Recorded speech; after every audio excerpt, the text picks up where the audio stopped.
Serious, teachers of Reddit, what is the surprisingly smartest thing your stupidest student has ever said? I don't know if this counts, but I was teaching a public speaking class. It was mostly 9th grade. They were all nervous about their first big speech, and I tried to ease their nerves by saying, "I promise giving a speech won't kill you." Then, some kid shouted, "Do you know how many people in history have died while giving a speech?" I mean, he had a point. Probably my favorite answer in the thread. Yeah, I couldn't even talk for probably 5 minutes. I just smiled, nodded, and let out a chuckle. I think said something like, "Not in my classroom." I probably shouldn't say that with all the school shooting crap going on in the US. Teddy Roosevelt got shot while giving a speech and he finished it fine. Andrew Jackson beat the out of his asses in with a cane when his gun misfired. Don't think he was giving a speech though at the time. I bet you don't use that line anymore. I teach 1st grade, so many not as dramatic as other replies. I had a kid who is kind of never quite paying attentions. We read a dinosaur book and were answering very basic 1st grade questions in the back of the book. It literally had a brachiosaurus and said, "The dinosaur's legs are long, be short."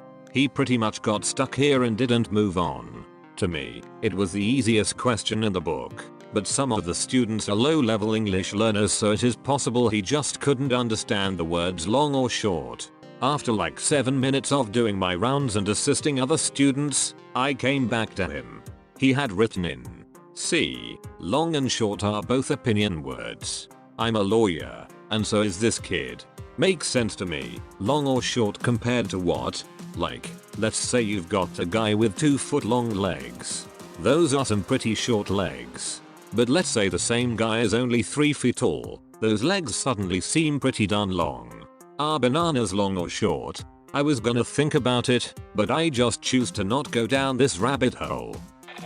When I was teaching grade 5 a few years back, I had a student who really struggled academically and misbehaved a lot. During one of his punishments, which was washing dishes with me from our morning breakfast time, I straight up asked him why he kept getting into trouble. The boy admitting that he just knew that if he misbehaved he would get to spend time with me one, and we would talk about life and his hobbies and such. I found out later on that his father had been incarcerated for pretty much the entirety of the boy's life. So, the stupidest and most misbehaved kid in the class was actually just playing the system the whole time, and really just needed a positive male role model in his life.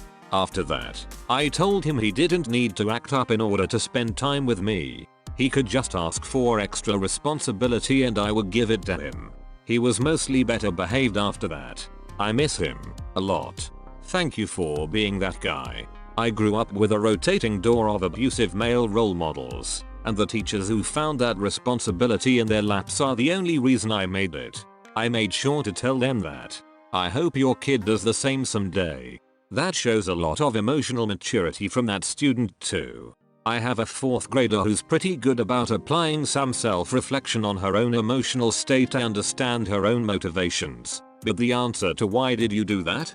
is still, with some frequency, "I don't know." Yeah, this is a lot of what makes classroom management so challenging and complex.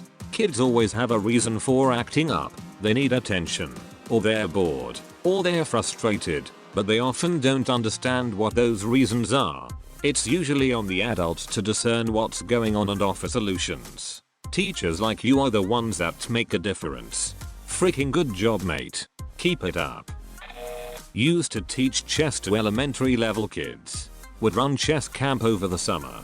20-40 kids come in every day for a full school day, but every period is basically a chess class. Lasts a week. On the first day, I would tell kids they need to lose to get better, which is true in a game like chess, especially in the beginning. I would tell them you have to lose 50 games before you can improve in chess. Well, on about day 3 I'm walking from the field to the class and see one of my students, 2nd grader, walking the other direction and ask him offhand, "How's chess going?" And he responds, "Well, I've lost all of my games, so I guess I'm doing great." That's true in a lot of games. One thing that separates an average player from a really great player for any sort of game is the ability to analyze why they lost and view what they did objectively. Learning should be the goal, winning is just the fruit of your labors. It's also the hardest thing for kids, people, to cope with. When you lose, you feel bad. You think your performance in the game is a reflection of who you are, a loser. This happens to kids in a big way, and there is no game that makes you feel dumber than chess, because if you lose it's always your fault and nothing the game did, randomness, etc. By letting them know that losing is just a part of winning, it helps them get over it a little easier and not just hate the experience the whole time. I'm teaching English as a foreign language and one of my students hasn't been attending for a year. When he finally came, I gave him an essay to write. He wrote it in perfect German, because he thought that we were studying German. The guy had been learning German all year long only to learn that we were studying English. This is both the smartest and the stupidest thing I can imagine. Did he fail the class? He didn't. I gave him a C, because if he managed to learn German on such a good level in a year, he would have no problems learning English. Or you're tricked and he was raised bilingual because of his German grandparents. This was his plan all along. I had a Puerto Rican roommate in college who took introductory Spanish for credit, because he grew up speaking English at home. Let's just say he must have had a really good professor, because he learned it very fast. I had a bunch of people like that when I took Intro Russian. The professor must have been even better, seeing as they learned even faster than he taught. Elementary school. I worked in the school admin office for a while. We had a cop come in to speak to the kids, basically to warn them on the dangers of strangers and random people speaking to them in the street. The cop was great and told the kids how they should always be careful and that some bad men might take them away from their mummies and daddies. One kid puts his hand up and asks the question, so what will happen if we go with one of these stranger men? The cop wasn't prepared for that question and just said how sad it would be and how his parents would miss him. A few days later a new buzzword was going around the school which phonetically sounded like pedophile.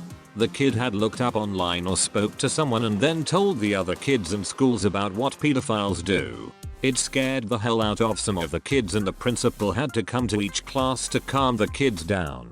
That kid probably did more to make sure no one left the school with a stranger than the cops. What's sad is they never said why, nor did they explain that it's bad for family to do too, since abuse, sexual or otherwise, is much more likely from family than the rando on the street. Yeah, I have no idea how the school would even try to explain that to kids. You can't just say you can't even leave with family, because statistically you're more likely to be abused by them than strangers. More likely they'd say you can only leave with family if you have school office permission. I've told my 4-year-old in basic details what a bad person would do to them, since he asked. There are ways of providing high-level, kid-friendly detail without providing it in complete depth. In a college music history class, we were discussing the differences in sound between a harpsichord from the high baroque and today's grand piano. One student, who normally contributed little, said, "The reason the two instruments sound so different is because harpsichord strings are plucked by quills, whereas piano strings are struck by hammers, and you'd make different sounds, too, if plucked or struck. It's a harp." Liar.